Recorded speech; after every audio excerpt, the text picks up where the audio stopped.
Okay, magandang hapon guys. Ah, Tignan natin kung tugma ba yung science and Bible creation. Genesis creation and universe evolution comparison. Sabi ng science, ang tanda daw ng ating universe ay 13.8 billion years age of our universe. So, yung ano naman, yung sa Genesis creation, nasa 6 day, di ba, yung creation. So i-divide natin yung 13.8 sa 6 day, okay? 13.8 billion years divide to 6 day creation of the Bible is equals to, sabi dito, 2.3 billion years.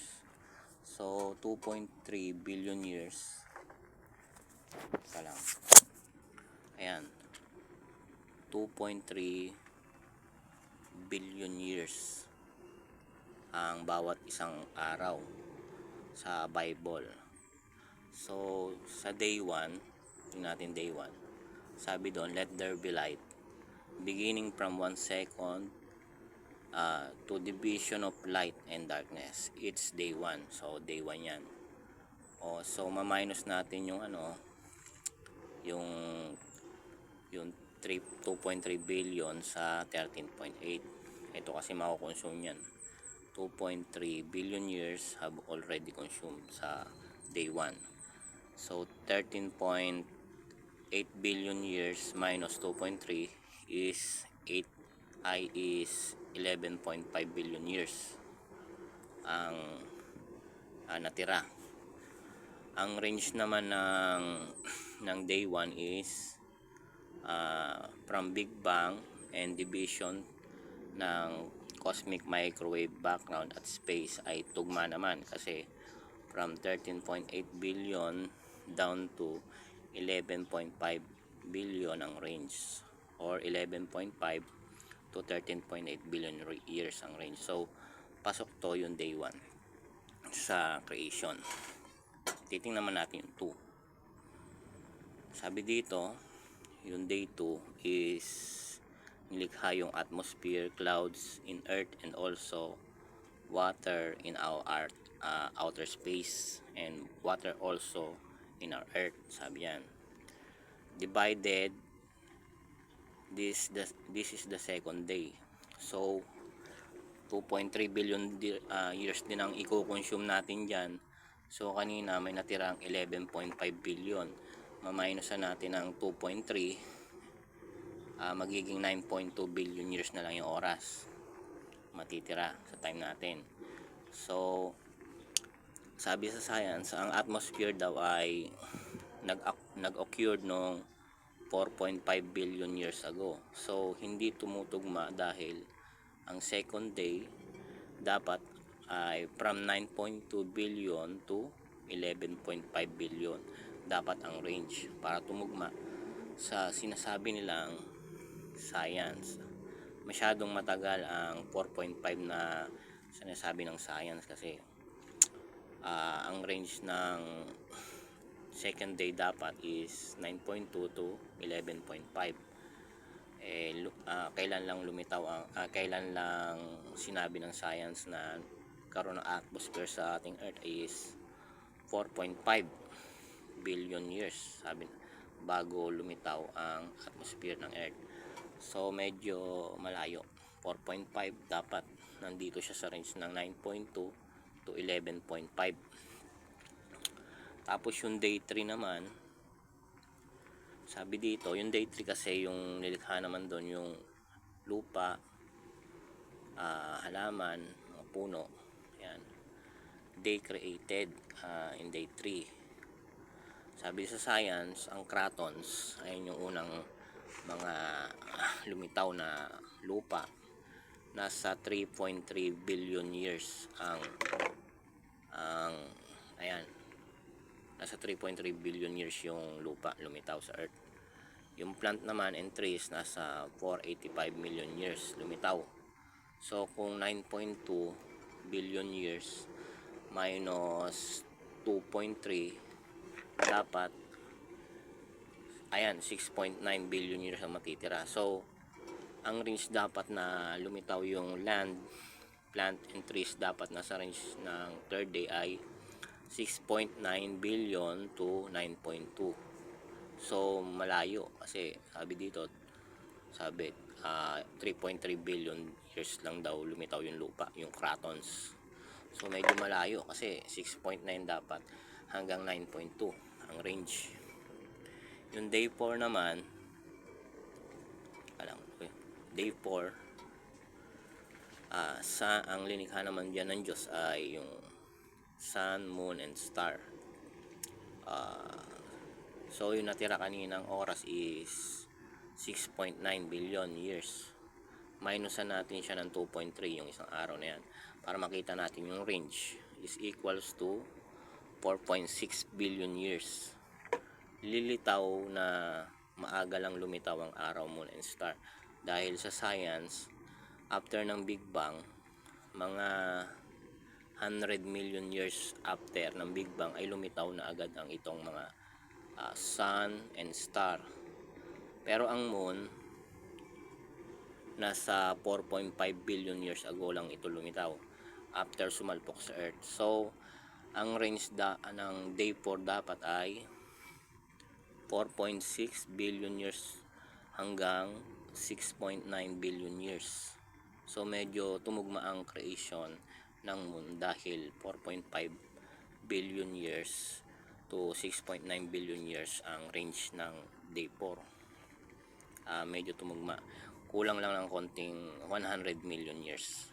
Pero 4.5 to 4.6 malapit na, di ba?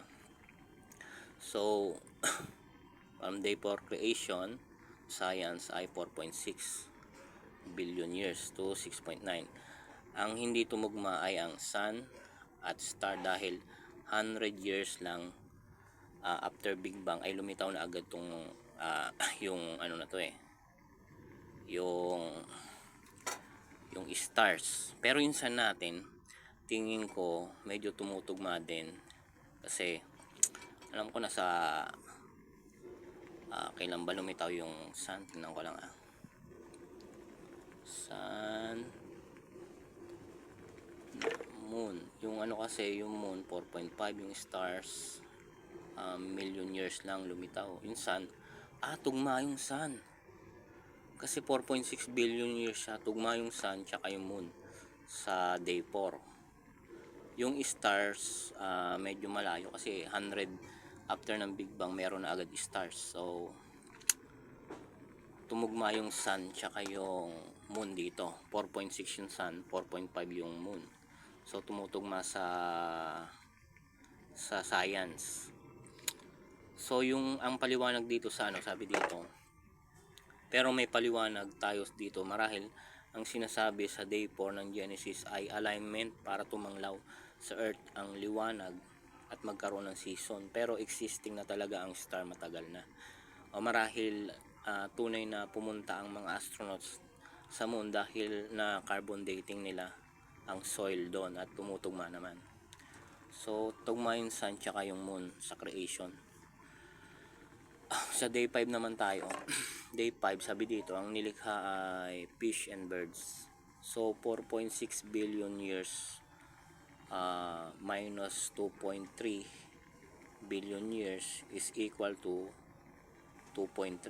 Matitira 2.3. So ang range dapat ng day 5 ay 2.3 billion years to 4.6 billion years. Ayun ang range.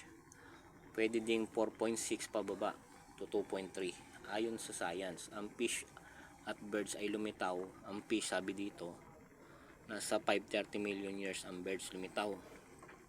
150 million years naman yung birds dahil ang dinosaur lumitaw lang noong 245 250 million.